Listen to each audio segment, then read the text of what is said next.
ఈ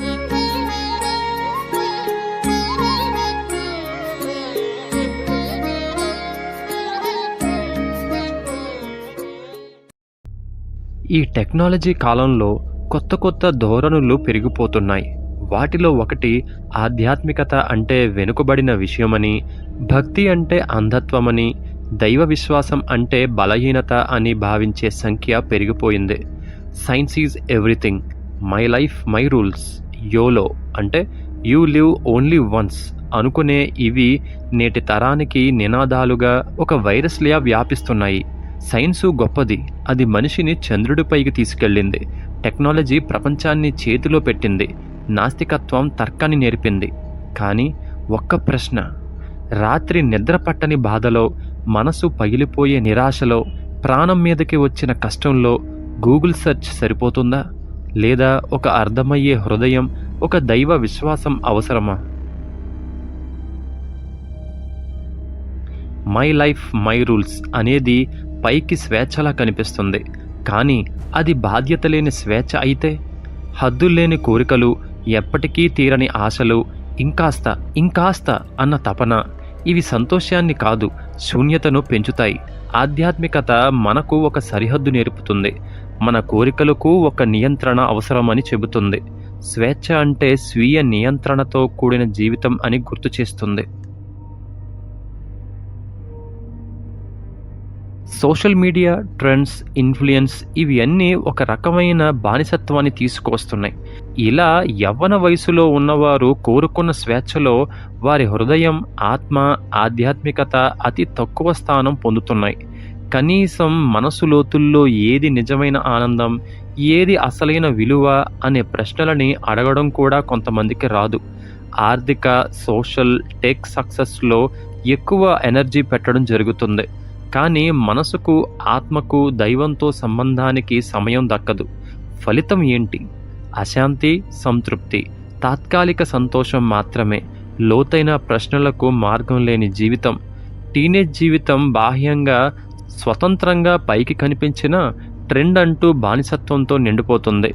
అందుకే దైవంపై విశ్వాసం మనకు అవసరం. మనసును, ఆత్మను, జీవితాన్ని నిజమైన స్వేచ్ఛలో ఉంచేందుకు దైవంపై విశ్వాసం మనకు అవసరం. భక్తిని బలహీనతగా చూడడం ఒక మేధస్సు సూచికగా మారింది. దేవుణ్ణి ఎంత పూజించినా ఫలితం ఏముంది అనే ప్రశ్న తరచూ వినిపిస్తుంటుంది. అంతేగాని కేవలం పూజలు చేస్తే జీవితం మారదన్న ప్రశ్నను మనం ఎప్పుడైనా వేసుకున్నామా? దైవాన్ని ఎంత బ్రతిమిలాడినా మనలోని లోపాలు అలాగే ఉంటే ఫలితం ఎలా వస్తుంది అనే ప్రశ్న ఎవరికి వారు వేసుకునే ఆలోచనలో కూడా లేరు. దైవం మన కోరికల్ని నెరవేర్చే యంత్రం కాదు. ఆధ్యాత్మికత మన బాధ్యతలను మాఫీ చేసే ఒప్పందం కాదు. అది మనల్ని సరిచేసే ఒక శక్తి, మన అహంకారాన్ని కరిగించే ఒక అగ్ని. కొంతమంది భావిస్తారు బలహీనులు దేవుణ్ణి నమ్ముతారు అని. కానీ నిజంగా బలహీనులు ఎవరు?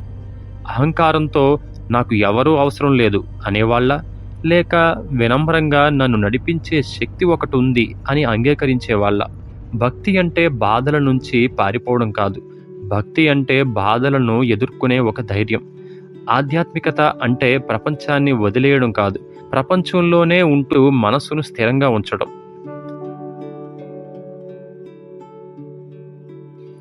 ఇది ఒక సాధారణ వ్యంగ్య ప్రశ్న. మాకు మేమే తెలుసుకుంటే ఎందుకు మనం తప్పులు మళ్ళీ మళ్ళీ చేస్తాం? ఎందుకు కోపం, అసూయ, అహంకారం మనల్ని వెంటాడుతాయి? ఎందుకు ఒంటరితనం మనసును తాకుతుంది? మనల్ని మనం పూర్తిగా తెలుసుకోవడం అంత సులభం కాదు. అందుకే ఆధ్యాత్మికత అవసరం. దైవం అంటే బయట ఎక్కడో ఉన్న శక్తి మాత్రమే కాదు, మన అంతరంగంలో ఉన్న చైతన్యం, మనకు మనల్ని చూపించే ఒక అద్దం. దైవంతో పని అంటే మన లోపాలను దాచుకోవడం కాదు, వాటిని ఎదుర్కోవడం.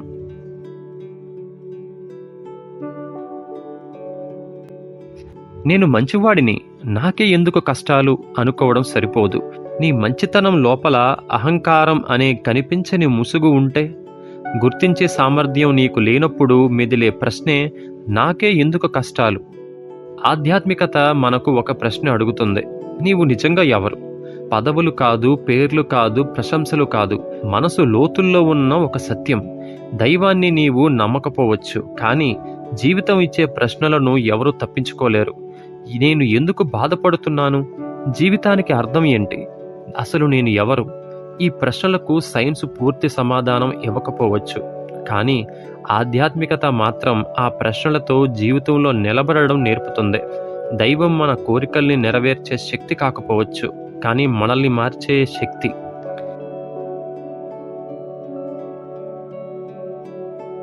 ఇది పోటీ కాదు, ఇది సమతుల్యత. సైన్సు మన బాహ్య ప్రపంచాన్ని అభివృద్ధి చేస్తుంది, ఆధ్యాత్మికత మన అంతరంగాన్ని అభివృద్ధి చేస్తుంది.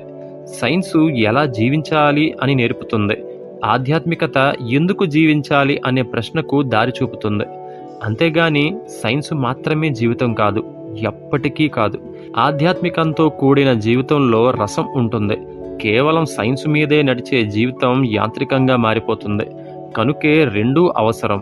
రెండిటిని సమతుల్యంగా చేసుకుంటూ నడిచే జీవితం ఉత్తమంగా ఉంటుంది. ఆధ్యాత్మికతను హేళన చేయడం సులభం, కానీ మనస్సును ప్రశాంతంగా ఉంచడం మాత్రం అంత సులభం కాదు. భగవద్గీతలో శ్రీకృష్ణుడు ఇలా చెప్పారు: ఉద్ధరేదాత్మనాత్మానం. మనమే మనల్ని పైకి లేపుకోవాలి. దైవం మనల్ని మార్చడానికి సిద్ధంగా ఉంది, కానీ ముందడుగు మాత్రం మనదే. కర్మణ్యే వాధికారస్తే. నీకు కర్మపై హక్కు ఉంది, ఫలితంపై కాదు. పూజలు చేస్తూ ఫలితం రాలేదని బాధపడటం అంటే గీత బోధనను మర్చిపోవడమే. ఉపనిషత్తులు ఇలా చెబుతున్నాయి: ఆత్మానం విద్ధి. నీ ఆత్మను తెలుసుకో. మాకు మేమే తెలుసు అనడం సులభం, కానీ నిజంగా మనసు లోతుల్లోకి చూసామా? దైవం బయట ఉన్న విగ్రహం మాత్రమే కాదు, అది మనలోని సాక్షికి చైతన్యం. తత్వమసి, నీవే ఆ పరమసత్యం. ఆధ్యాత్మికత అంటే దైవాన్ని ఒప్పించడం కాదు, మన అహంకారాన్ని వదలడం. భక్తి అంటే జీవితం మారిపోవాలని అడగడం కాదు, మనమే మారడానికి సిద్ధపడడం. దైవం బయట ఉందా లేదా అనేది వాదన, కానీ మనసులో ప్రశ్నలు ఉన్నాయా లేదా అనేది వాస్తవం. ఆ ప్రశ్నలకి దారి చూపించేది ఆధ్యాత్మికత.